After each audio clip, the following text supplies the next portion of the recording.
Okay, cool. Morning. I have a bit of a cold, so sorry for that.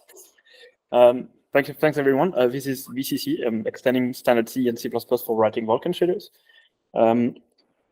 What do I do next? Enter. Yes. Cool. Okay, so quick outline. First, I'll discuss the what, then the why, then the how, and then the what's next. Let's get into it. VCC is the Vulkan Clang compiler. It's a C and C++ compiler based on Clang. And when I say Clang, it's really just Clang, the front end, not LLVM itself. And we aim to support these languages, quote unquote, properly. That is, we don't want to do subsets. We want to have arbitrary control flow. We want to have function pointers, and even including recursion. We want proper pointer support. So we want pointer arithmetic to work. We want casting to work. We want you to be able to put them in data structures, all of that good stuff. We want to have generic pointers. So, you know, on the GPU, you have multiple address spaces, and you have to put the address space in the pointer type. So you know which type of memory you're referring to. Generic pointers don't have the address space. They encode the address space in the value itself as some sort of tag. So you find this in fancy versions of OpenCL, in CUDA, and SECL, I think so as well. So it's a high-end compute feature. And all of this stuff is traditionally not in your shading languages. But the compute APIs have them, so why can't we? All right. So some caveats before we go ahead. This is only a proof of concept. We don't really have a solution for the standard library, so consider this a freestanding compiler for now. We don't do C++ exceptions. I don't think RTTI is going to work. Everything that relies on runtime support from lib C++, that's not going to be a thing. For now, this is not a SECL or CUDA or HIP competitor, as I've seen in some articles. This is just a shader compiler. We don't do single source. And we certainly don't have the sort of utility you would expect out of a proper GPU platform, though you could certainly build a good one on top of this if you had the inclination. And on the other hand, we are not just doing compute. We want to do the graphical stages as well. So this is not simply a compute thing. And finally, we are researchers. We're not compiler vendors. So there's a limited amount of effort we can put into this. And we've deliberately designed this project so the scope is manageable for us.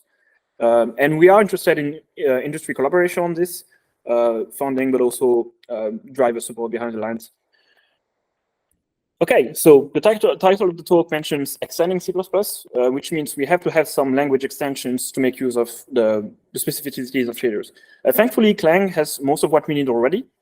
Because Clang has support for OpenCL, it has built-in support for vector types, and it also has built-in support for address spaces. So we can just reuse that and expose all our Spurvy storage classes that way. And then it has this general purpose annotate attribute, and we just sort of abuse that so we can define our own entry points, we can define the various binding slots and whatnot. We also have some questionable engineering to expose texture types and various sampling operations. And as Matt alluded to, there's this HLSL 11 proposal. It's 11 for like improved inline Spurvy. We want to do something like that as well, so users don't have to wait for us to expose something. We package all of this stuff in a header called chili.h, and effectively what you're left with is a normal C and C++ compiler, and it turns into a shader compiler by just including this header. So I'm going to give you this very short snippet of what that looks like. You'll note that we include a header. We use its namespace, so you don't have to spam VCC everywhere. And then we have this external C block, and that's because you have this name mangling, and that would make it very annoying to find the main function. So this just ensures that the main function is named main and not, main ZZ something something. All right. So why would we spend our precious little time on that? Well, the state of shading languages, as you well know, is not ideal. The main content, like the main languages currently are GLSL and HLSL, which are, as far as this field goes, very old. Their initial design comes all the way from the early days of programmable shading in OpenGL.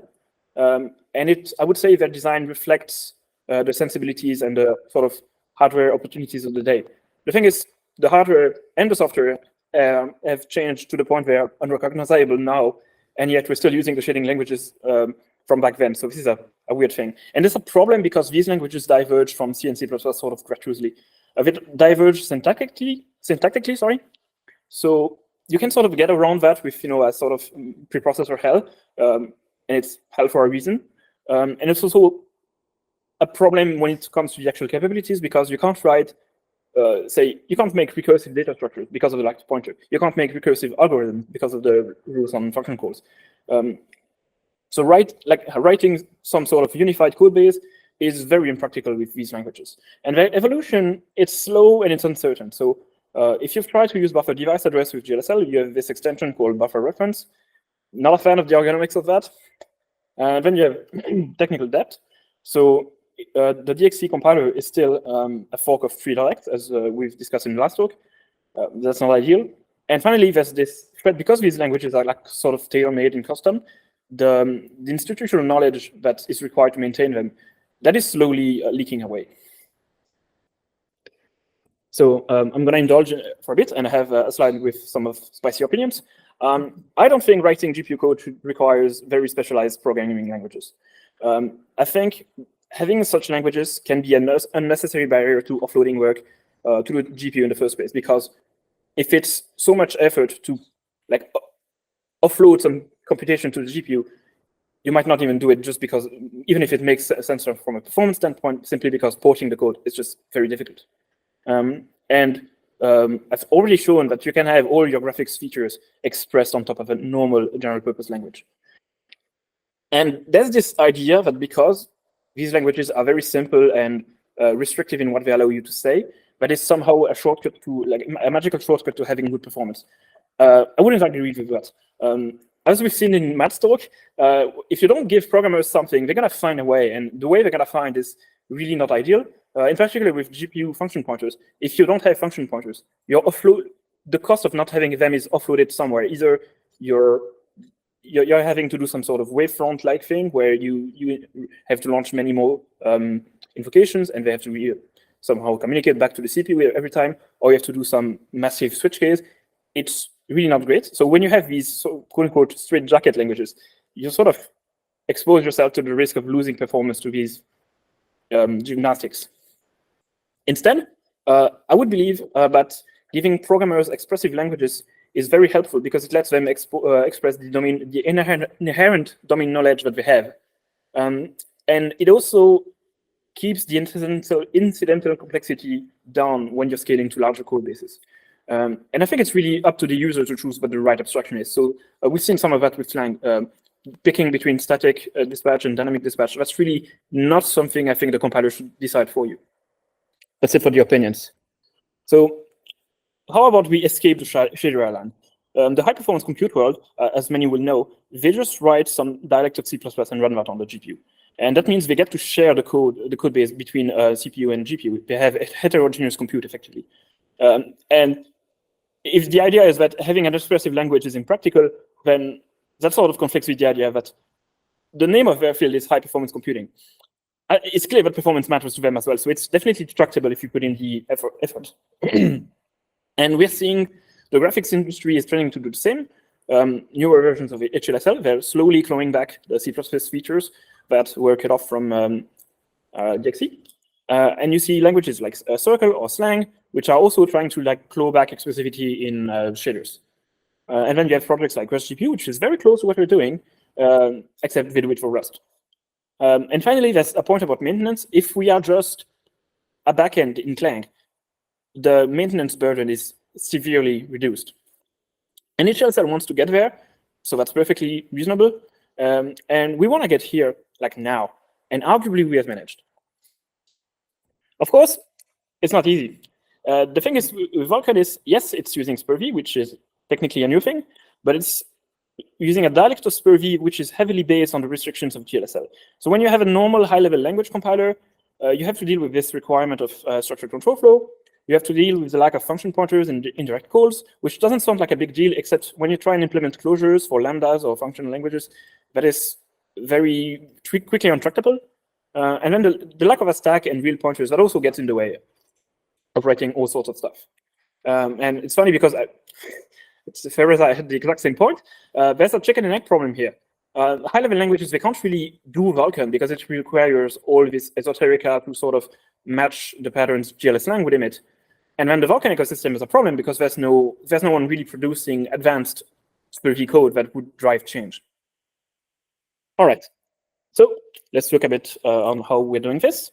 Spoiler alert, we made an IR. The name of the IR is Shitty. You can think of Shitty like a very future-looking dialect of SPIRV. And it has everything we want. It has goto, it has pointers, it has a stack. And we use state-of-the-art compilation techniques, which is to say they're 20 years old. And we compile, at the end of the day, we get the SPIRV binary that Vulkan will accept, and it passes validation. And this is very similar to what existing projects do, such as CLSPV or Rusticle. The difference is that we are focusing on the pathological cases, and you'll shortly see some of that. And technically, Shady is what we're spending all the resources on. VCC is just sort of a fancy tech demo we've spun up in the last 3 months to sort of go, hey, look, we can do C and C++. That's how powerful it is. And we really want to encourage other languages to consider using Shady themselves as their backend in order to reach Vulkan. Okay, so for a big picture on how this works, the VCC executable itself is calling it to an unmodified version of Clang. It's going to give it a bunch of flags to enable the various extensions as described. And then it's going to dump the LLVM IR on the disk.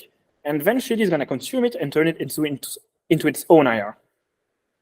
And at no point are we going to let LLVM apply any optimizations or transformations on code. Instead, we are going to do that ourselves. And our optimizer is designed to remove as much as possible of the difficult things, the things that are not fun, where we're trying to just simplify them away. But if that doesn't suffice, we have to resort to emulation. And we'll see a deep dive very shortly on how that works. As a side note, Shady doesn't know or care what C and C++ are. It's only an IR. I'm not a C++ expert, yet I've built a C++ compiler because this thing is compatible with the semantics of LLVM IR, and therefore it can run C and C++. Right, so let's talk a bit about memory and how we deal with it. The simplest way to deal with pointers is to not have pointers at all. There are cases, such as this one, where you have a local variable, and all you're really doing is storing some data to it and then loading it back immediately. When you have simple cases like that, you can rely on SSA construction, which eliminates local variables and turns them into values that you're passing about. So in this case, this entire thing, you can just get rid of it and replace the load by the constant. Naturally, this is not sufficient. This is not going to let you do all sorts of code, but it makes things easier. Okay, so this is the worst file. Vulkan SPIRV involves this notion of logical addressing. Logical addressing is horrible to explain. You have load and store operations, and they have an address operand, and the shape of this operand has to match a very particular grammar. So you have these OP variable instructions, and what they do is they create some abstract piece of memory, and they give you a pointer to it. It's a logical pointer. And you can use that logical pointer to read and write to it, and you can also specify further into the allocation. So if the allocation is a composite type, you can use OP access chain to point to one of the sub-elements of the type. So say you have a struct, you can point to the various fields of the struct using OP access chain, and you can do so recursively. The key thing is you can always follow the chain of access chains back to an OP variable. So that means that logical pointers they come with a number of restrictions. The first one is that you're not allowed to load and store the pointers themselves. There are exceptions to this. You have this notion of variable pointers. And variable pointers, you have very complicated rules in the spec. I would say they don't change the bottom line. Variable pointers offer some opportunities, but not enough to actually be relied upon for everything. So we just sort of ignore them. You're also not allowed to cast pointers, these logical pointers to or from integers. The problem with doing that is that if you create a pointer from an integer, how do you get back to the original OP variable? You can't, because the integer could have come from anywhere. You can just load integers into SPIRV with a million different ways. So this is not allowed. Finally, you're not allowed to reinterpret pointers. So if you have a local variable containing a float, and you try and reinterpret that as a pointer to an i32 and load that is not okay. But there is a simple transformation you can do here. When you have such impossible code, sometimes all it takes is moving the bitcast after the load. And if we do this, we move to loading the float as a float and then bitcasting. So it's a transformation our compiler will perform opportunistically, and that lets us fit more code into this logical pointer paradigm. So what do logical pointers mean? They mean that pointers are opaque. Their representation is never observed. And this is an important feature. Sometimes there might not even be a pointer. So if you think about this textual descriptors, they're exposed through logical pointers, but some hardware will have the textual descriptor leaving a register, and there's not really a pointer indirection at all. And this is profoundly mismatched with how C and C++ pointers work, and also the way they lower it to in LLVM. When you have local variables in C and C++, Clang will just emit a bunch of allocas and then load stores. And this is not well matched with what SuperV demands. What we really want here is physical pointers. So physical pointers are the opposite of logical pointers. They have a canonical fixed size representation. You can cast them to integers. You can look at their contents. You can do pointer arithmetic on it. They work like pointers you are used to dealing with. OpenCL has such pointers, and Vulkan has such pointers, but only for global memory and only if you have buffer device address. So that meant we had to resort to something we call the nuclear solution in the worst case. The nuclear solution, that's appropriate because you effectively atomize every access. You have this giant array of some primitive word type, and every access, store, or load is turned into many of these fixed size elements. So here you are storing int32, and you're turning that into four 8-bit stores.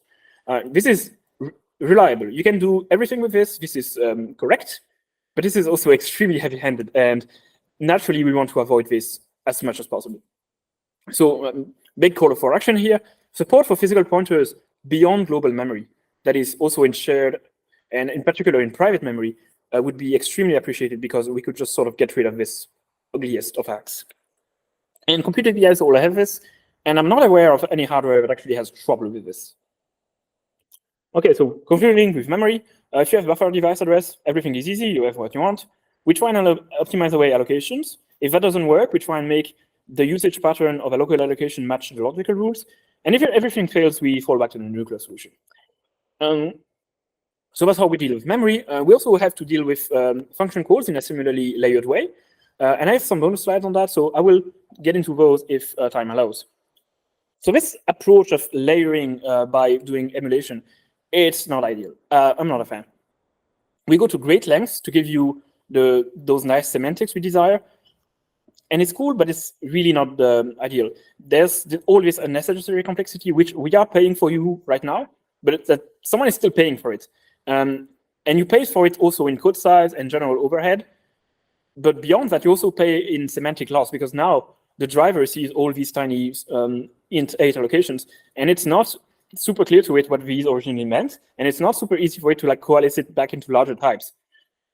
So this is great if your intent is to sort of bootstrap a nicer ecosystem, but this is not something we can rely upon forever. If you ask me, I would really like Chili to become completely redundant in a few years and just forget about it. Right, so performance. The emulation we're doing can be costly. We don't have hard numbers yet, because that would take having bigger applications, and also having a controller where we have the same applications and we run them on some other API which has physical pointers, and we don't do emulation, so we can compare sort of apples to apples. I would say there's a huge variability, both depending on what the optimizations we can run, which is something that is constantly in flux because we still work on the compiler. So we see sometimes massive gains just by that thing where I flipped the bitcast. That tripled performance in some cases. And there's also a huge variability depending on the platform. Even for the same hardware, a different shader compiler might be able to do a better job of undoing the evil crimes I'm doing here. And if you have a GPU with dynamic register allocations, such as the ones found in Apple's M3, I've found these to be unreasonably effective with dealing with my nonsense. As an upside, if you're not interested in doing, if you're writing stackless programs, that is programs that don't do recursion of function pointers or any very unconventional things, we are able to generate SPURV that matches somewhat what you'd see in GLSL or HLSL. Okay, so some practical considerations now. There are some standing issues and limitations. Currently, the way we do function calls, that relies on shared memory. It's not a fundamental limitation, it's just like a shortcut we used. Instead of using subgroup operations, we used shared memory, and we split it into a bunch of chunks. Constants, the way we deal with constants is we try and lift them in a buffer, because having constants in your program live in private memory would be a massive waste of it. So we don't want to have we don't want applications to have to ship some runtime component from us, but when it comes to constants, we sort of have our hands tied. And then there are some limitations that we can't fix, the ecosystem needs to be fixed. So one thing I would really like to see is some notion of true shared libraries where you have intermodule calls. That's not something a compiler like us can solve. That's something a Vulkan extension can solve. Same with unified addressing. That's a feature in most high-end compute APIs, and I would really like to see it in Vulkan. So we are Khronos members at Saarlandes University, so we will be working within Khronos and with any interested vendor to make good on these slow paths, sort of introduce functionality that lets us do a better job of it. As I said, we'd really like Shili to become redundant in the future. One way I think that might work, we are working on refactoring Shili to use SPURV as its own canonical binary format and just express all the differences as SPURV extensions. And once we do that, you can just take LLVM, mainline LLVM, and fork the existing OpenCL SPURV backend and have it emit this flavor of SPURV that we would define ourselves. Then we can make use of the Vulkan layering system to sort of bootstrap a more widespread form of support. Then vendors can see the very poor performance in some cases and implement cool extensions that undo that. And then you have this quote from Syndrome in the Incredibles where it says, when everyone is super, no one will be. You get the idea that, you know, if everyone becomes good at this, you don't need this anymore. And there's probably room for proper C++ for Vulkan dialect. The way we've done these extensions is very ad hoc and, you know, dirty. If you have a bunch of shading languages which look like C++, they should probably be aligned where it makes sense for them to be aligned. So if you want to try VCC, this is the project website. We have documentations. We also have a compiler explorer instance available. We have some samples. We have a fork of Vulkan tutorial. We have this thing called EOBench built in. We have a software ray tracing demo we are working on. And we are going to bring you Windows binaries. I wanted to do it here, but I don't have a Windows machine with me. So Shili and VCC are written in pure C11 and have minimal dependencies. And very importantly, we made sure that we can use whatever the system LLVM you have is, and that will just work, including support for both LLVM versions before 15 and after 15, which was a massive pain. And we'd really like to hear your feedback. And I'm coming in under time, so if some people want to see the function pointer slides, I can get into those. Let's go. Okay, dealing with function calls. So we want arbitrary function calls, we want arbitrary branching within a function, but we want also function pointers in recursion. Legacy shading language never supported this, you know all that. All right, there's this notion in Shili of leaf functions. Leaf functions are functions that they are only called directly, and they don't call anything directly, and they're also not recursive. So they're functions that you can implement by always inlining, and that's the sort of function that SPURV gives you. As soon as your function call graph looks like this, we just emit it as this, and this is easy mode. If it doesn't, we need to emulate function calls.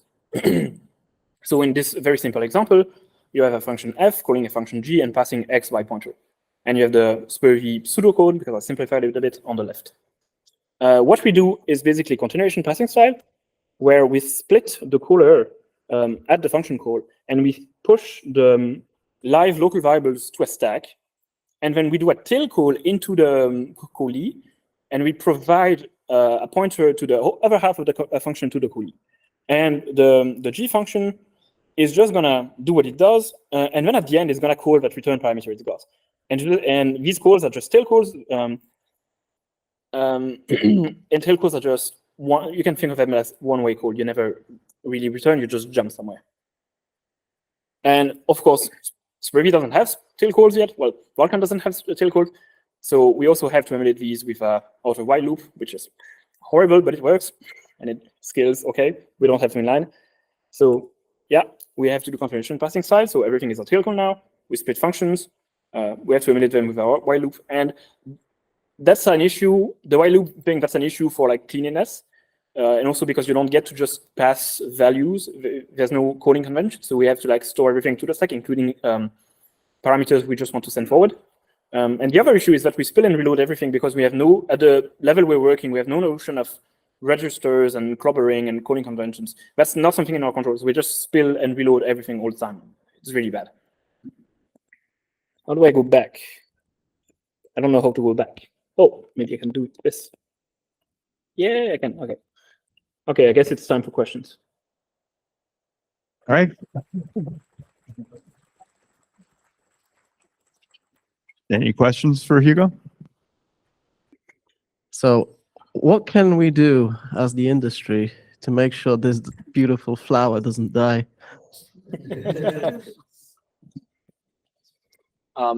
Well, as I said, I really want to have tail calls in there, and I really want to have physical pointer to private in there. If I get that, the horrible hacks I'm doing turn into reasonable hacks. And the nice thing is, if you just ask for function pointers outright, that's an uncomfortable thing to ask because that relies on changing the model, the fundamental model of Vulkan shaders, which is they don't really have a stack, and everything is designed to never rely on them having a stack, to suddenly relying on like asking that. And I don't think we can just ask that as one step. I think we need to have the intermediate step of tail calls in there to sort of ease the transition. So just thinking about this 100% live, I think you need tail calls plus a stack that survives the tail call somehow. Yes, we do have an ability tails. Well, the stack is just like a big array of private memory for now. Yeah, but if we design a tail call API, it needs to be more than just a tail call API because that stack needs to somehow be preserved across the tail calls. Otherwise, right, you just lose everything. You can't like the global variables have to survive the tail calls somehow. The way I was thinking of it is the tail calls would be, and there might or may not be a meta branch somewhere that tries things. The idea is, yeah, you can only do for now tail calls within a given shader module. So we're not tackling the inter-shader module mess yet. That's a different kind of worms because yes, you then have to tackle this issue of global state and somehow preserving that.